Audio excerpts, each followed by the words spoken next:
नमस्कार, news India देख रहे हैं आप। मैं हूं आपके साथ पूजा अग्रवाल। नमस्कार, सुर्खियां अखबार की में एक बार फिर से आपका बहुत स्वागत है। देखिए, सुबह 8 बजे हम इस प्रोग्राम को लेके आते हैं जिसका सीधा सा मकसद यही होता है, दिन भर की जो बड़ी सुर्खियां हैं उसको आप बहुत सरल अंदाज में, बहुत तरीके से समझ पाएं। चाय की चुस्कियों का आप आनंद लीजिए और तमाम अखबार की सुर्खियां हम आप तक पहुंचाएंगे। आपके साथ मैं दीपिका से करेंगे खबरों की शुरुआत। आंध्र प्रदेश में आज सीएम पद की शपथ लेंगे चंद्रबाबू नायडू। पीएम मोदी भी मौजूद होंगे। हिंदुस्तान टाइम्स ने इस खबर को जगह दी। एन चंद्रबाबू नायडू आंध्र प्रदेश के मुख्यमंत्री के तौर पर शपथ ग्रहण करेंगे। ये इस भूमिका में उनका चौथा कार्यकाल होना है। नायडू का विजयवाड़ा के बाहरी इलाके में गन्नावरम हवाई अड्डे के पास केसरपल्ली आईटी पार्क में बुधवार दोपहर यानी कि आज लगभग 11:27 पर शपथ ग्रहण का कार्यक्रम है। कल तेलुगु देशम विधायक दल और राजद के घटक दलों ने नायडू को अपना नेता चुना था।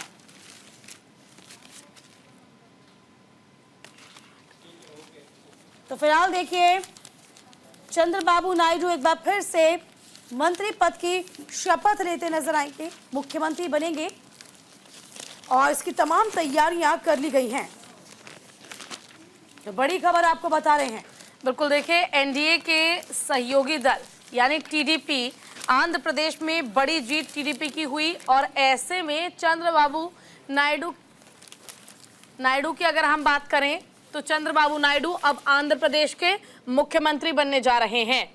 आपको ये खबर भी दिखाएंगे। देखिए, फिलहाल चंद्रबाबू नायडू शपथ ग्रहण करेंगे। उनके शपथ ग्रहण समारोह में खुद प्रधानमंत्री नरेंद्र मोदी शामिल होंगे और बीजेपी के तमाम बड़े और कद्दावर नेता भी शामिल होंगे। आपको बता दें कि हाल ही में लोकसभा चुनाव के दौरान आंध्र प्रदेश में जो विधानसभा चुनाव हुए उसमें टीडीपी की जो जीत हुई, बीजेपी की जो जीत हुई, उसके बाद अब चंद्रबाबू नायडू ये नाम चुना गया है जिसे मुख्यमंत्री के तौर पर अब अगले 5 साल आंध्र प्रदेश की जनता देखेगी। दीपिका, बिल्कुल, देखिए, ये खबर इसलिए बहुत खास हो जाती है कि आप भी जानते हैं कि चंद्रबाबू नायडू का बड़ा दबदबा रहता है और इसी के साथ ही पहली मर्तबा नहीं है चंद्रबाबू नायडू जो हैं पहली मर्तबा कोई मुख्यमंत्री पद की शपथ ग्रहण कर रहे हों। इससे पहले आपको भी बता दें कि ये उनका चौथा कार्यकाल होगा और बेहतरीन भूमिका कह सकते हैं उन्होंने, चाहे वो विधानसभा चुनाव हो पूजा या फिर हम कहें लोकसभा चुनाव हो, जहां पर हमने ये भी देखा था कि लोकसभा चुनाव में जिस तरीके से उन्होंने अप्रत्याशित जीत दर्ज की थी उसी को लेकर अंदर खाने ये भी खबर आने लगी थी कि कहीं ना कहीं जो बीजेपी है वह कहीं ना कहीं नेगोशिएट कर सकती है या फिर टीडीपी चाहती है कि बड़ा मंत्रालय उनको दिया जाए। हालांकि अब ये तमाम चीजें स्पष्ट हो गई हैं, लेकिन जीत को सुनिश्चित करा हमेशा से चंद्रबाबू नायडू ने और ये करके भी दिखा दिया। इसीलिए ये जो कार्यकाल है, ये जो दिन है, बेहद खास हो जाता है। बिल्कुल, देखिए, टीडीपी की ओर से जिस तरह से एनडीए के सहयोगी दल के नाते लोकसभा चुनाव में 17 सीटें मिली और उसके बाद टीडीपी की ओर से राम मोहन नायडू को उद्यान विभाग दिया गया है, उसके बाद अब ये बहुत ज़रूरी हो जाता है कि अपने सहयोगी दल को आगे बढ़ाना और चंद्रबाबू नायडू अब चौथी बार मुख्यमंत्री बनने जा रहे हैं आंध्र प्रदेश के। चलिए आगे बढ़ जाते हैं पूजा। बिल्कुल, ओडिशा में बीजेपी के आदिवासी नेता मोहन मांझी लेंगे सीएम पद की शपथ। राज्य में बनेगी बीजेपी के पहले मुख्यमंत्री। तो देखिए, ये फिलहाल बड़ी जानकारी है। अगर हम बात उड़ीसा की कर लें तो यहाँ भी बीजेपी की जीत होनी है और भारतीय जनता पार्टी की जीत के बाद अब यहाँ पर जो मुख्यमंत्री है वो मोहन मांझी बनेंगे बीजेपी के मुख्यमंत्री। देखिए, आज उड़ीसा में पहली बार बीजेपी सरकार बनाने जा रही है। आज शाम 5 बजे भुवनेश्वर में जनता मैदान में मोहन मांझी उड़ीसा के मुख्यमंत्री पद की शपथ लेंगे। क्योंझर सीट से 4 बार के विधायक हैं मोहन मांझी। उड़ीसा में आदिवासियों की आवाज़ को वो हमेशा से बुलंद करते आए हैं। तो फिलहाल देखिए, मोहन मांझी बतौर सीएम पद की शपथ ग्रहण करेंगे। देखिए, ये इसलिए भी खास हो जाता है पूजा क्योंकि आपको भी याद होगा कि एक छत्र राज रहा है कहीं ना कहीं, यूं मान सकते हैं नवीन पटनायक का, और एक छत्र राज को हटाकर ही बीजेपी ने एक विजय पताका लहराया। इसलिए आज का दिन बीजेपी के लिए बहुत खास हो जाता है। बिल्कुल, देखिए, और ये खबर भी हम आपको दिखा रहे हैं, मोहन चरण मांझी जो कि अब मुख्यमंत्री उड़ीसा के बनेंगे। आपको बता दें, यहाँ पर भारतीय जनता पार्टी ने जो जीत दर्ज की, जो इतिहास रचा, यहाँ जीत दर्ज करने के बाद ये नाम चुना गया और अब शपथ ग्रहण समारोह होगा। आपको बता दें कि मोहन मांझी पार्टी की ओर से चुने गए हैं और विधायक दल का नेता भी उन्हें बनाया गया, जिसके बाद आज मुख्यमंत्री पद की शपथ लेंगे। देखिए, एनबीटी ने भी इस खबर को जगह दी। मांझी होंगे उड़ीसा के सीएम, 2 डेप्यूटी सीएम। जिस तरीके से उत्तर प्रदेश का हम जिक्र करते हैं, उत्तर प्रदेश में भी 2 डेप्यूटी सीएम का ही सबसे पहले नाम सामने आया था, वहां इस फॉर्मूले को अपनाया गया था। उड़ीसा में भी यही फॉर्मूला अपनाया जाएगा। तो आपको बता दें कि नई सरकार को आतंकवाद, उग्रवाद, नक्सलवाद से मुक्त कराएगी, ये सरकार, अमित शाह का कहना। और इसी के साथ साथ भाजपा ने ट्राइबल नेता मोहन चरण मांझी राज्य में बीजेपी की पहली सरकार के मुख्यमंत्री होंगे, यानी कि पहली मर्तबा बीजेपी उड़ीसा में सरकार बनाने जा रही है, जिसकी कमान एक आदिवासी नेता को सौंपी गई है। मांझी ने सरपंच के तौर पर अपने राजनीतिक करियर की शुरुआत की थी। कनक वर्धन सिंह देव और प्रभाती प्रदिदा ये भी डेप्यूटी सीएम रखे गए हैं, यानी कि मोहन मांझी के अलावा 2 डेप्यूटी सीएम का पदभार ग्रहण किया जाएगा। बीजेपी विधायक दल की मीटिंग में मंगलवार को मांझी को विधायक दल का नेता चुना गया था। मांझी 2000 में पहली बार क्योंझर विधानसभा सीट से विधायक का चुनाव लड़े थे और जीते भी थे। बिल्कुल, देखिए दीपिका, 4 बार एमएलए चुनाव जीतने के बाद वो बन चुके हैं और ऐसे में 4 बार विधायक बनने के बाद भारतीय जनता पार्टी ने भी उन पर भरोसा जताया। न केवल मंगलवार को उन्हें विधायक दल का नेता चुना गया, बल्कि मुख्यमंत्री पद की शपथ भी लेंगे मोहन चरण मांझी। और सबसे महत्वपूर्ण बात यह है दीपिका कि भारतीय जनता पार्टी का एक एजेंडा है, हर राज्य में 1 मुख्यमंत्री और 2 उप मुख्यमंत्री, और उप मुख्यमंत्री के नाम जो है वो भी आपने रिवील कर दिए हैं, सामने आ चुके हैं। और ऐसे में जब मोहन मांझी शपथ ग्रहण करेंगे तो उस दौरान उनके इस शपथ ग्रहण समारोह में प्रधानमंत्री नरेंद्र मोदी भी शामिल होंगे, क्योंकि नवीन पटनायक के कार्यकाल को अब खत्म करते हुए भारतीय जनता पार्टी ने एक बहुत बड़ा इतिहास रच दिया है। उड़ीसा के मुख्यमंत्री के तौर पर मोहन मांझी को चुन लिया गया है। बिल्कुल, देखिए, नवीन पटनायक का हम भी पहले बता रहे थे आपको कि एक छत्र राज था। एक छत्र राज होने के नाते आपने भी सुना होगा, जब वहां पर प्रचार प्रसार किया जा रहा था उड़ीसा में भी, तब खुद प्रधानमंत्री नरेंद्र मोदी ने बड़ी बेबाकी से कहा था कि नवीन पटनायक की सेहत में कोई सुधार नहीं हो रहा और यदि हम सरकार में आते हैं तो बाकायदा हम एक समिति का गठन करेंगे जो इस बात की पड़ताल करेगी, जांच करेगी कि आखिरकार उनका जो स्वास्थ्य है वो ठीक क्यों नहीं हो रहा। हालांकि इस बात को लेकर नवीन पटनायक भी बेहद खफा नजर आए थे। उन्होंने कहा भी था कि यदि आपको मेरे स्वास्थ्य की इतनी ही चिंता है तो आप मुझे फोन पर बातचीत कर सकते थे, मेरा हालचाल ले सकते थे। तभी से ही बुगाहट जो थी ना, कह सकते हैं पूजा, वो तेज हो चुकी थी कि शायद इस बार नवीन पटनायक के हाथ से राज्य की सत्ता जाने वाली है। और ऐसा देखिए, जैसे जैसे चुनाव के नतीजे आते गए और वैसे वैसे तमाम स्थितियां स्पष्ट होती गई, तो एक छत्र राज को हटाया गया है। और इस बार जो बीजेपी ने पहली मर्तबा जो अपनी सरकार बनाई है और उसी के साथ साथ यहाँ पर आदिवासी नेता को चुना गया है, जो वहाँ की दिक्कतें हैं, उस राज्य की जो परेशानियां हैं उसको समझ पाए, उसको दूर कर पाए। चलिए आगे बढ़ जाएंगे। 24 कैबिनेट मंत्रियों ने पदभार संभाला है, अगले 100 दिनों का एजेंडा होगा तय। अमर उजाला ने इस खबर को जगह दी। मोदी सरकार ने, आपको बता दें कि 125 दिन के एजेंडे पर काम करना शुरू किया। पीएम नरेंद्र मोदी के 30वें कार्यकाल के दौरान प्राथमिकता आर्थिक सुधार की प्रक्रिया को आगे बढ़ाने, इंफ्रास्ट्रक्चर सेक्टर में सुधार, कृषि और ग्रामीण विकास के क्षेत्र में विकास की प्रक्रिया को तेजी से बढ़ाने पर अब चर्चा की जानी है।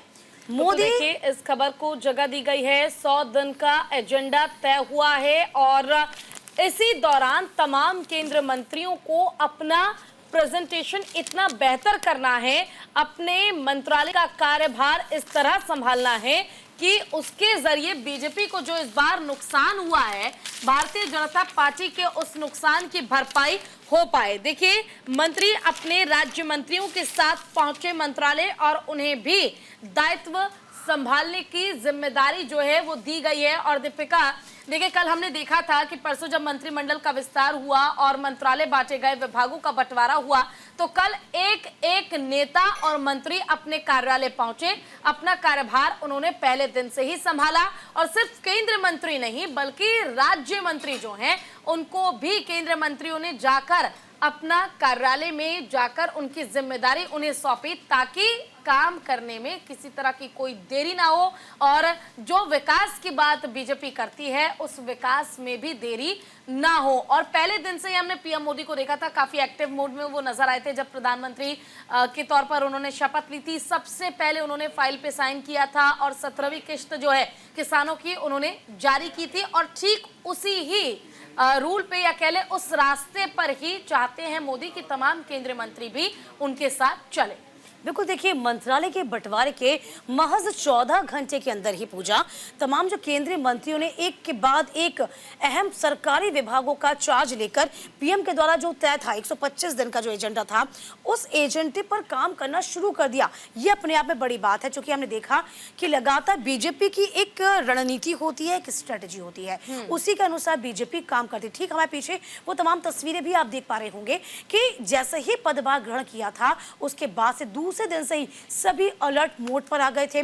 सभी ने अपने अपने कार्यालय में पहुंचे, पदभार ग्रहण किया और कामकाज को तुरंत संभाला। जिसका विभाग में जो कामकाज उसके लिए उपयुक्त था, जो उसको देना था, उसने उसी कार्यभार को संभालते हुए अपने कामकाज को आगे बढ़ाया। और एक पहले से ही, चूंकि प्रधानमंत्री मोदी पहले भी कह रहे थे कि जैसे ही सभी पदभार ग्रहण करेंगे, इवन मैं जैसे ही पदभार ग्रहण करूंगा तो 100 दिन का जो कार्य योजना है, वो जो प्लान है वो तैयार है, अब उसको इम्प्लीमेंट किया जाएगा, उसको लागू किया जाएगा। और तस्वीर जो है कल पूरे दिन ये छाई रही थी, तस्वीरें किस तरीके से एक एक करके मंत्री पहुंच रहे थे लगातार अपने कार्यालय में और पूजा पाठ का दौर भी था। और वाकई में ये तस्वीरें जो होती है ना बड़ी सुखद आती हैं, क्योंकि लोकतंत्र की खूबसूरती इसमें कही जाती है कि जब कहीं ना कहीं आपका जो नेता है, आपका जनप्रतिनिधि है, वह अपने काम में अग्रसर जब आपको दिखाई देता हो।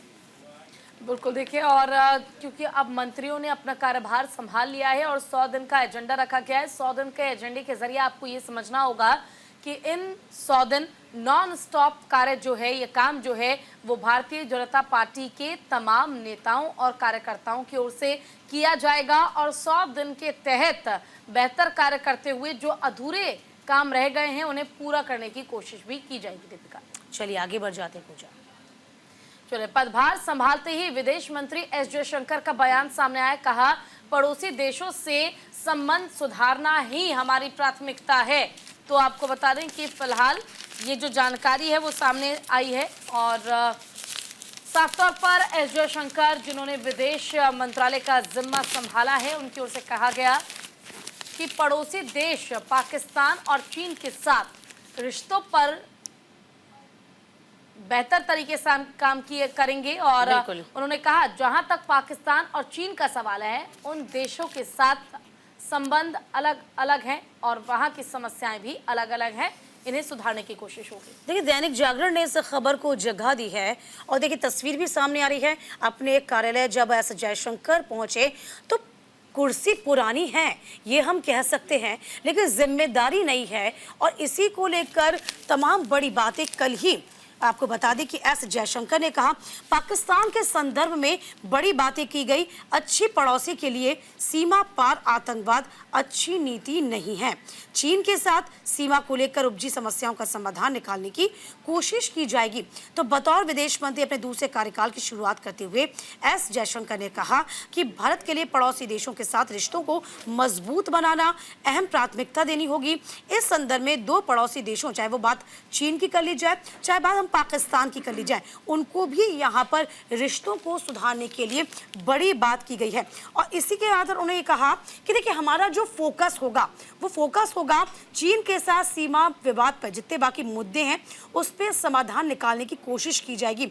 सनद रहे कि अप्रैल और मई 2020 से ही भारत और चीन के बीच में पूर्वी लद्दाख स्थित वास्तविक चीनी रेखा यानी कि नियंत्रण रेखा जो है LAC पर तनाव बना हुआ है। और इसी को लेकर आपको भी याद होगा किस तरीके से विपक्ष लगातार सरकार को कटघरे में खड़ी करती आई है। कहा कि चीन की जो नीति है वो विस्तारवादी नीति है। अक्सर हमने देखा कि चाहे कोई भी राज्य हमारे, देखो यही हम अरुणाचल प्रदेश का जिक्र करते हैं तो हालिया में चीन ने किस तरीके से 3 जिलों को अपने क्षेत्र में शामिल करने के लिए बताया था, तो ये तमाम बड़ी बातें हैं, इन्हीं से ही पार पाना है। तो हमने वही कहा कि चुनौतियां भले ही नई हो, चुनौतियां उनको आगे अपनानी है, कुर्सी भले ही एक बार फिर से पुरानी हो गई हो, लेकिन इस बार जो उनके काम करने का तरीका होगा, जो फोकस होगा, वो और भी शार्प होगा और भी क्लियर होगा।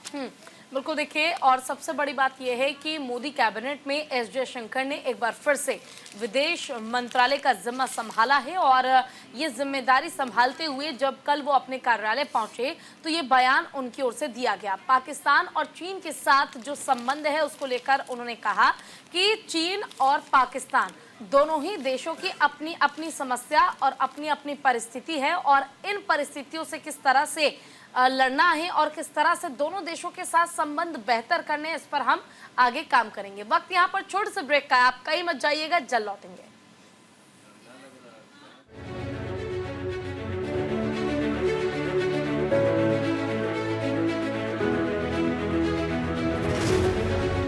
के बाद एक बार फिर से स्वागत, आप सभी का रुख करते हैं खबरों की ओर।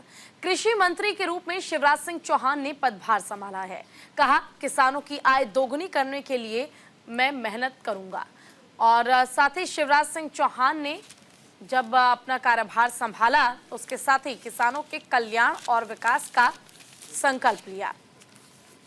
न केवल संकल्प लिया गया बल्कि शिवराज सिंह चौहान ने यह भी कहा कि मैं किसानों के उत्थान के लिए, उनके विकास के लिए काम करूंगा। प्रधानमंत्री नरेंद्र मोदी के नए मंत्रिमंडल में उन्हें ग्रामीण विकास मंत्रालय की जिम्मेदारी सौंपी गई है। उन्होंने रविवार को कैबिनेट मंत्री के रूप में शपथ ली और ये उनके 3 दशक से अधिक लंबे राजनीतिक जीवन में ये एक महत्वपूर्ण उपलब्धि है।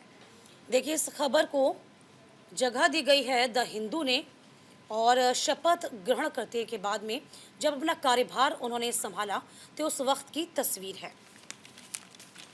तो will work faster to double income of farmers says agriculture minister. देखिए, शिवराज सिंह चौहान मध्य प्रदेश में एक ऐसा नाम है जिसको बच्चा बच्चा जानता है। मामा के नाम से शिवराज सिंह चौहान बहुत ज़्यादा फेमस है।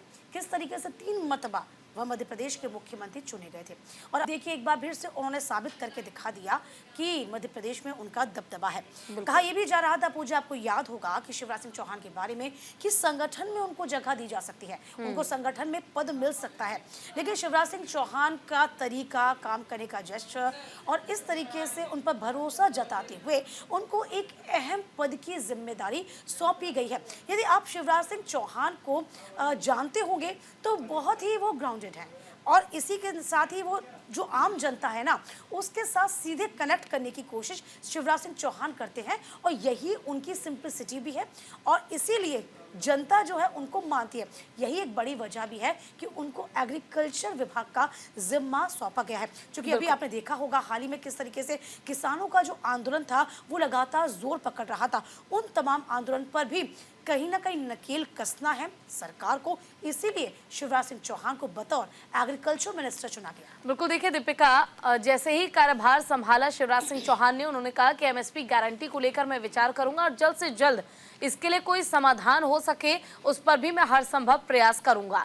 देखिए, आज से पहले जब भी आप शिवराज सिंह चौहान का नाम सुनते थे, उनके नाम के आगे आपने सीएम या फिर मामा ही सुना होगा, लेकिन जब शिवराज सिंह चौहान को मध्य प्रदेश में मुख्यमंत्री पद नहीं दिया गया फिर से, तो कयास लगाए जाने लगे कि उन्हें संगठन में कोई बड़ी जिम्मेदारी मिल सकती है।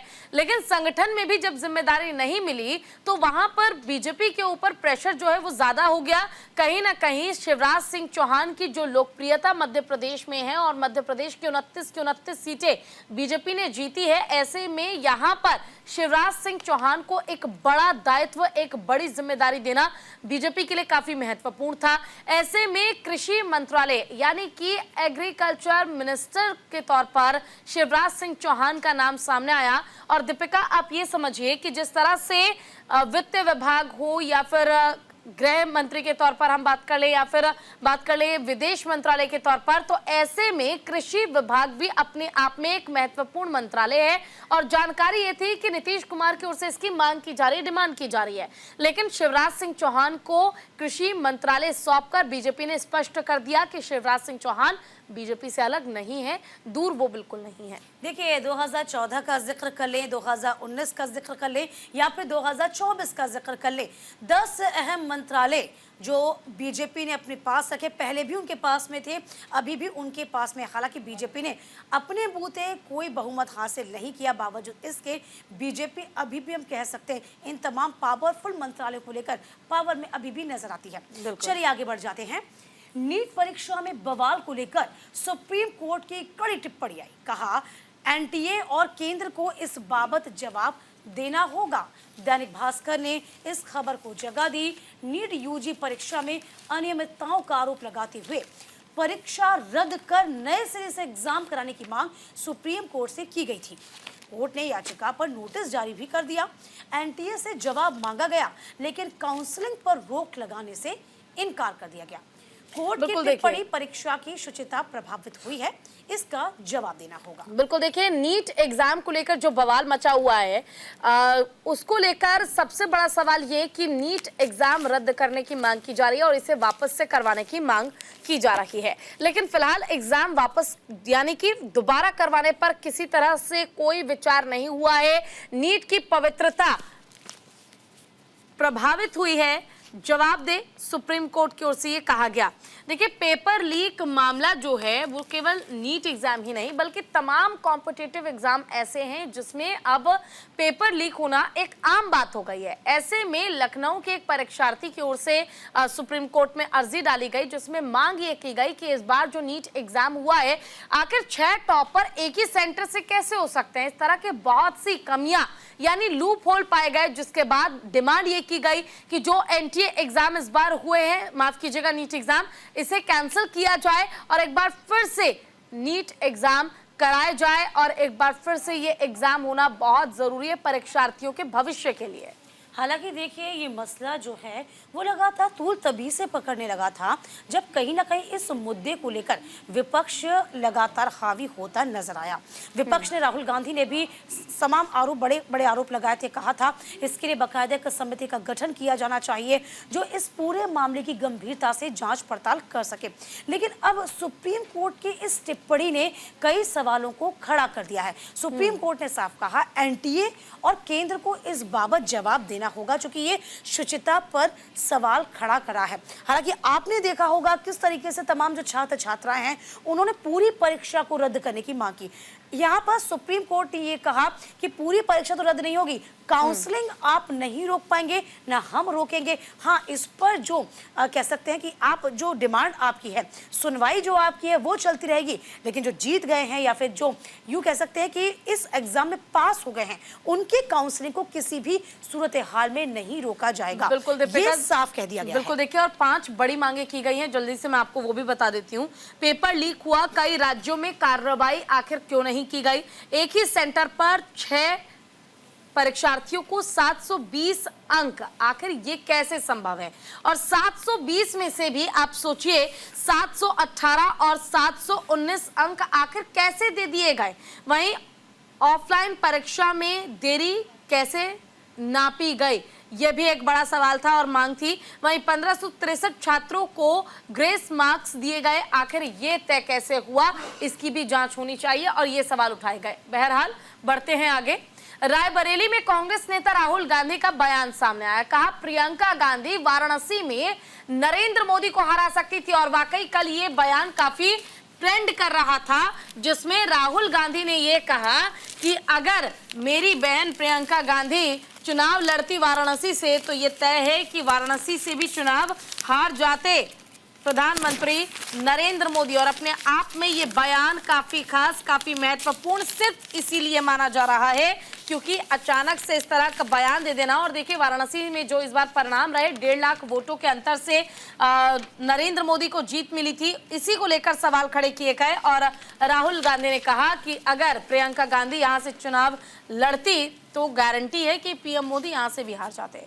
जाहिर सी बात है, देखिए बयानबाजी तो अब कहीं ना कहीं हम कह सकते हैं पूजा जोर पकड़ेगी ही, क्योंकि लगातार जो परफॉर्मेंस की हम बात करते हैं उत्तर प्रदेश में, वह नो डाउट कांग्रेस का समाजवादी पार्टी के साथ मिलकर प्रदर्शन करना उनके कॉन्फिडेंस को बूस्ट करता है। बिल्कुल। और जाहिर सी बात है, चूंकि विधानसभा चुनाव इसके बाद आएंगे तो जिम्मेदारियां जो हैं वो कांग्रेस की बढ़ जाएगी।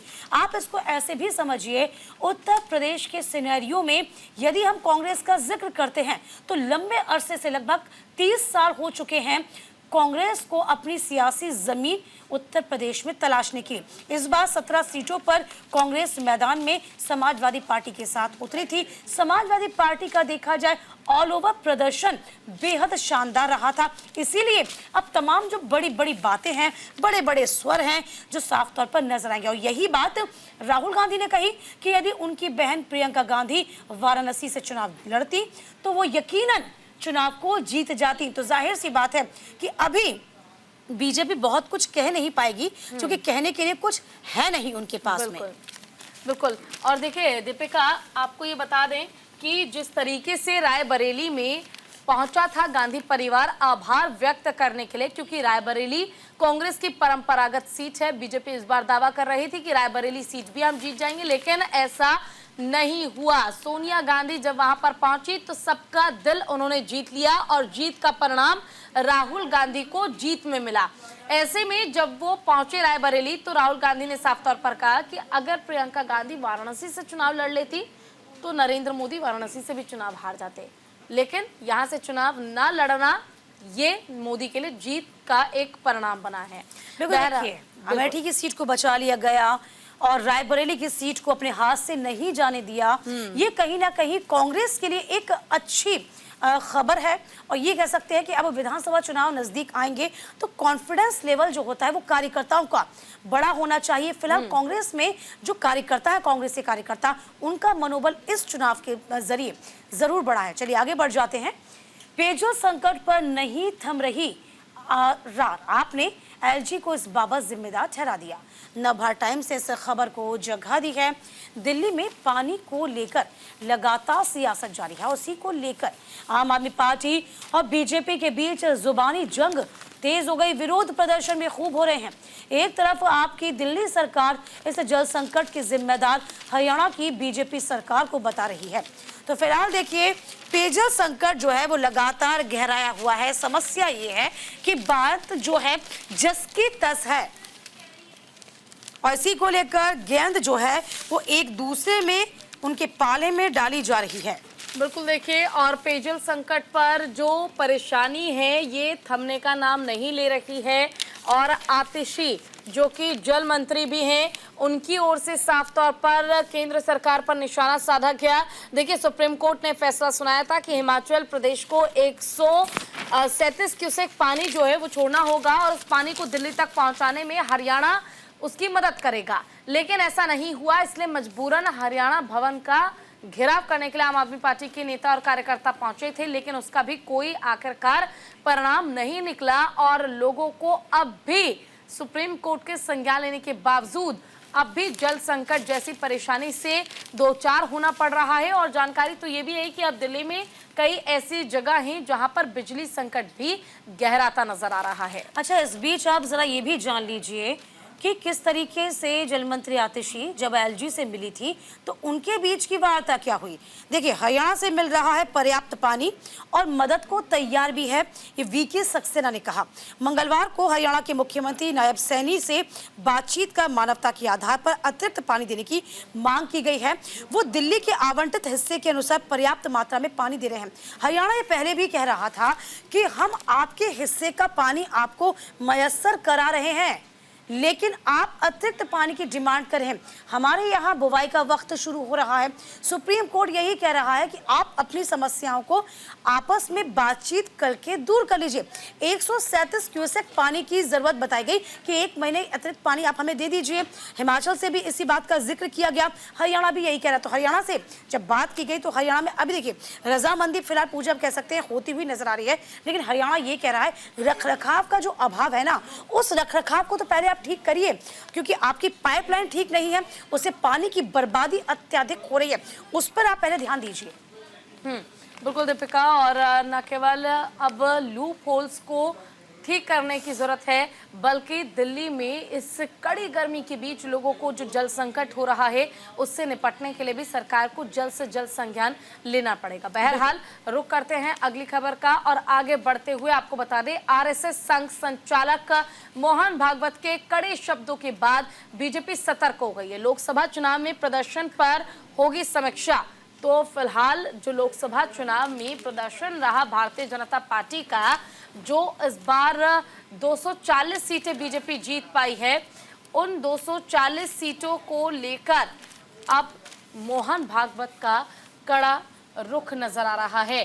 देखिए, साफ तौर पर कहा कि विरोधी की जगह प्रतिपक्ष कहना चाहिए था, और जो चुनाव विपक्ष ने इस बार मजबूत टक्कर के साथ लड़ा और मजबूती दी, वो अपने आप में बीजेपी के लिए सोचने के लिए मजबूर करता है। लोकसभा चुनाव नतीजों के बाद राष्ट्रीय स्वयंसेवक संघ के संघ संचालक मोहन भागवत ने एक बड़ा बयान दिया। उन्होंने कहा कि विरोधी की जगह प्रतिपक्ष कहना चाहिए, चुनाव सहमति बनाने की प्रक्रिया है। चुनाव के आवेश से मुक्त होकर देश के सामने उपस्थित समस्याओं पर विचार करना होगा। देखिए, इस खबर को हिंदुस्तान टाइम्स ने जगह दी और इसी के साथ कहा, BJP review performance in LS post after sag voices concerns. यानी कि साफ तौर पर देखिए, अमूमन ये देखा गया होगा कि किस तरीके से, यदि हम मोहन भागवत की बात करते हैं तो मोहन भागवत कभी बीजेपी को कटघरे में खड़ा नहीं करते। अक्सर देखा गया होगा, क्योंकि बीजेपी उन्हीं के द्वारा निर्मित पार्टी कही जाती है, ये सभी को पता है। लेकिन मोहन भागवत का ऐसे सामने आना और सभी पब्लिकली आके इस तरह की बातें कहना, और देखिए बड़ी बात ये कही उन्होंने कि मणिपुर का भी उन्होंने जिक्र किया। मणिपुर किस तरीके से 10 साल तक तो बिल्कुल शांत अवस्था में रहा, लेकिन पिछले 1 साल से मणिपुर क्यों झुलस रहा है, इसके बारे में सरकार को सोचना चाहिए। ये बड़ी बातें उन्होंने कही, चूंकि वो याद जानते हैं कि मणिपुर में बीजेपी की इस वक्त सरकार है, बावजूद इसके मोहन भागवत ने सरकार को कटघरे में खड़ा किया। इसके अलावा अब देखिए, उन्होंने कहा कि जो रिव्यू हुआ, यानी कि जो परिणाम आए हैं उसको लेकर आप रिव्यू करिए, उसको लेकर आप सोचिए समझिए कि आखिरकार खामी कहां रह गई। अब इस पूरे सिनेरियो की यदि पूजा हम देखें तो कहीं भी आरएसएस जो है अमूमन साफ तौर पर प्रचार प्रसार कभी नहीं करता, मंच पर बीजेपी के लिए आगे प्रचार प्रसार कभी नहीं करता, लेकिन अंदर खाने से सपोर्ट जो होता है आरएसएस का हमेशा रहता है। लेकिन इस बार के लोकसभा चुनाव में, 2024 के चुनाव में आरएसएस कोसों दूर था, और कहीं ना कहीं बीजेपी भी नहीं चाहती थी कि आरएसएस उनको सपोर्ट करे या उनके लिए प्रचार करे। तो जो गुस्सा था वो फिलहाल, इस गुस्से को हम कह सकते हैं गुस्सा सामने आया। बिल्कुल। चलिए अब खबरों में आगे बढ़ेंगे दीपिका। जेपी नड्डा ने स्वास्थ्य मंत्री के रूप में पदभार संभाल लिया है। आयुष्मान योजना में 70 साल के अधिक के बुजुर्गों को जगह दी गई है, और दैनिक जागरण में इस खबर को तरजीह दी गई है। केंद्रीय स्वास्थ्य मंत्रालय के लिए नरेंद्र मोदी की नई सरकार के 100 दिवसीय एजेंडे में आयुष्मान भारत का लगभग 70 वर्ष से अधिक आयु के सभी लोगों को देना और नियमित टीकाकरणों को डिजिटलकरण करने के लिए यूविन पोर्टल को पूरे देश में लागू करना चाहिए। देखिए, अब आयुष्मान के दायरे में सभी 70 वर्ष के जो लोग होंगे, जो व्यक्ति होंगे, वो आ जाएंगे, बुजुर्ग आ जाएंगे। इस बात की तस्दीक कर दी गई है अब केंद्र सरकार की ओर से। इस खबर को जगह दे दी है दैनिक जागरण ने, फ्रंट पेज पे जगह दी है। जरा आपको ये भी बता देते हैं क्या कुछ कहा। देश की सुरक्षा के लिए भी काम किया जाएगा, ये भी कहा गया। 100 दिन के एजेंडों में सरकार ने प्रमुखता से इस योजना को भी रखा है। मंत्रालयों के बंटवारे के अगले ही दिन मंगलवार को सरकार ने 3.0 के मंत्री मोर्चे पर जुटे, और इसी के साथ साथ 5 वर्ष के बाद स्वास्थ्य मंत्रालय पहुंचे हैं। नड्डा ने कार्यभार संभालने के बाद अधिकारियों के साथ बैठक की, और बैठक करके आयुष्मान राष्ट्रीय टीकाकरण अभियान जैसी मोदी सरकार की प्राथमिकता वाली योजनाओं की समीक्षा की। इसके साथ साथ देखिए बड़ा निर्णय लिया गया है। आयुष्मान योजना के दायरे में 70 वर्ष से अधिक आयु के सभी बुजुर्गों को लाने का प्रावधान किया गया है और अब इस रूपरेखा पे काम किया जाएगा। सूत्र क्या बता रहे हैं जरा ये भी जान लीजिए। प्रस्ताव को कैबिनेट के पास भेजने से पहले धन आवंटन की मंजूरी के लिए इसे व्यय वित्त समिति के पास भेजा गया है। तो फिलहाल देखिए अब ये कहा जा रहा है कि आयुष्मान कार्ड जो पहले किसी, अब देखिए अब ये जरा जान लीजिए कि जो कार्ड है वो किसी जाति के आधार पर नहीं होगा, लिंग के आधार पर नहीं होगा, आयु वर्ग के आधार पर ही होगा। 70 वर्ष के आगे यदि आपकी उम्र हो जाएगी तो आप इस योजना का स्वतः ही लाभ उठा पाएंगे और इसी की तैयारी की जा रही है। बिल्कुल देखिए, और क्योंकि स्वास्थ्य मंत्रालय के तौर पर अब एक बड़ी जिम्मेदारी होगी जेपी नड्डा के ऊपर। पहले राष्ट्रीय अध्यक्ष थे, अब स्वास्थ्य मंत्री हैं जेपी नड्डा, और ऐसे में लोगों के हेल्थ का, और देखिए जिस तरह से इससे पहले मनसुख मांडविया जब स्वास्थ्य मंत्री थे और कोरोना ने दस्तक दी थी, उससे किस तरीके से निपटना, एक्टिव मोड जो है वो उनका आज भी तारीफे काबिल है। और ऐसे में अब जेपी नड्डा के ऊपर भी ये बहुत बड़ी जिम्मेदारी होगी। रुक करते अगली खबर का दीपिका। बिल्कुल, लेफ्टिनेंट जनरल उपेंद्र द्विवेदी होंगे भारत के नए आर्मी चीफ। 30 जून को संभालेंगे पदभार। द हिंदू ने इस खबर को जगह दी। केंद्र सरकार ने मंगलवार को लेफ्टिनेंट जनरल उपेंद्र द्विवेदी को अगला सेना प्रमुख बनाया और इसी को लेकर इसका ऐलान कर दिया गया है। देखिए आपको बता रहे हैं कि सेना प्रमुख का ऐलान, और लेफ्टिनेंट उपेंद्र द्विवेदी से पहले vice chief of army staff के तौर पर काम करते थे, कार्यरत थे। उनका कार्यकाल 30 जून 2024 से शुरू होगा। एक बयान के मुताबिक लेफ्टिनेंट जनरल उपेंद्र द्विवेदी 30 जून को कार्यभार ग्रहण करेंगे, जबकि वर्तमान सेनाध्यक्ष जनरल मनोज सिंह पांडे उसी दिन अपना पद को छोड़ेंगे। 1 जुलाई 1964 को जन्मे उपेंद्र द्विवेदी को दिसंबर 1984 में सेना की इन्फेंट्री जम्मू और कश्मीर राइफल्स में कमीशन मिला था। बिल्कुल देखिए, आर्मी चीफ के तौर पर उपेंद्र द्विवेदी अब जिम्मेदारी संभालेंगे और एक बहुत बड़ी जिम्मेदारी देश के रक्षा की उनके कंधों पर होगी। आपको बता रहे हैं कि साफ तौर पर लिखा गया Upendra Dwivedi to take over as army chief, और अब उनके ऊपर जम्मू कश्मीर में जो आतंकी हमले बढ़ रहे हैं उनको कम करना, इसके अलावा देश में आतंकी गतिविधियां ना हो उसको कम करना, उस पर अंकुश लगाना, ये एक बहुत बड़ी जिम्मेदारी होने वाली है और इस जिम्मेदारी को पूरा करने के लिए हर संभव प्रयास भी उनके लिए करना जरूरी होगा। बिल्कुल, और देखिए ये जिम्मेदारी का निर्वहन भी बखूबी सभी सेनाध्यक्ष की तरह वो अभी करते नजर आएंगे, इसकी पूरी उम्मीदें हैं। चलिए आगे बढ़ जाएंगे। पीएम का समर्थकों से सोशल मीडिया से मोदी को परिवार हटाने का अनुरोध हो गया है, यानी कि मोदी का परिवार यदि आपने लिखा है तो हटा सकते हैं। सभी का धन्यवाद अदा किया गया। अमर उजाला ने इस खबर को जगह दी और प्रधानमंत्री नरेंद्र मोदी ने कहा कि लोकसभा चुनाव अभियान के दौरान पूरे भारत में लोगों का स्नेह मिला। मेरे प्रति स्नेह के प्रतीक के रूप में उन्होंने सोशल मीडिया पर मोदी का परिवार जोड़ा था। इससे मुझे बहुत ताकत मिली। भारत की जनता ने एनडीए को लगातार 30वीं बार बहुमत दिया है और इसी को लेकर अपना धन्यवाद दिया गया और यही बड़ी बातें कहते नजर आए हैं प्रधानमंत्री नरेंद्र मोदी। तो प्रधानमंत्री नरेंद्र मोदी ने ये बात कही है।